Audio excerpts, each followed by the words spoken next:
রোজা রাখার পর ইফতার শেষে অনেকেই এমন কিছু কাজ করেন যা মোটেও উচিত নয়। কিছু কাজ রয়েছে যা ইফতারের পর করলে বিভিন্ন স্বাস্থ্য ঝুঁকির সংখ্যা তৈরি হয়। কারণ দীর্ঘ সময় খাবার বিরতির পর ইফতার করলে শরীরের ক্লান্তি নেমে আসে, যে কারণে অল্প সময়ের জন্য এনার্জি পেতে আমরা না বুঝেই শরীরের জন্য ক্ষতি হয় এমন কিছু কাজ করে ফেলি। এরকম কিছু প্রতিবেদন প্রকাশ করেছে ভারতীয় সংবাদ মাধ্যম টাইমস অফ ইন্ডিয়া ও যুক্তরাষ্ট্রের স্বাস্থ্য বিষয়ক ওয়েবসাইট হেলথলাইন।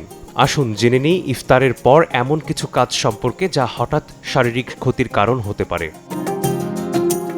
দীর্ঘ সময় খাবার বিরতি থাকায় এমনিতেই ক্ষুধা বেশি লাগে, তাই ক্ষুধা বেশি থাকলেও ইফতারের সময় ও ইফতারের পর একসঙ্গে বেশি খাবার খাওয়া যাবে না। বিশেষজ্ঞরা বলছেন এমনটা করলে ক্লান্তিবোধ বেশি লাগে, সেই সঙ্গে পেট ব্যথা, অ্যাসিডিটি, বদহজমের মতো সমস্যা দেখা দিতে পারে।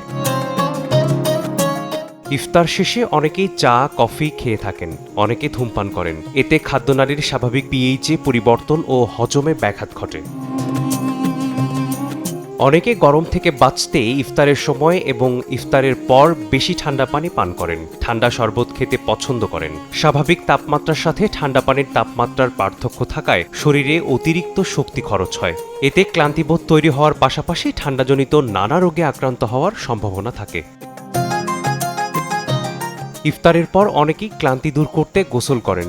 এমনটা করা উচিত নয়, কারণ খাওয়ার পর পাকস্থলীতে সরবরাহকৃত রক্তের পরিমাণ বাড়তে শুরু করে, আর এ সময় গোসল করলে হঠাৎ পাকস্থলীতে সরবরাহকৃত রক্তের পরিমাণ কমতে শুরু করে, যা শরীরে নানা জটিলতা তৈরি সহ হজমে ব্যাঘাত ঘটায়।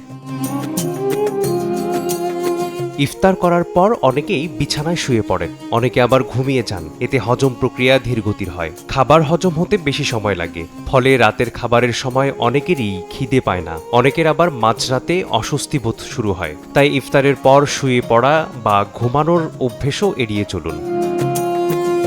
মেসবাহুল আলিফ, সময় সংবাদ। এখন তো জীবাণুদের থেকে বাঁচালে সারাদিনকে বাঁচাবে ডেটল। বাঁচাবে ডেটল দেয় জীবাণুর বিরুদ্ধে 12 ঘন্টার সুরক্ষা বলয়। সুরক্ষার বিশ্বাস থাকুক দিনভর।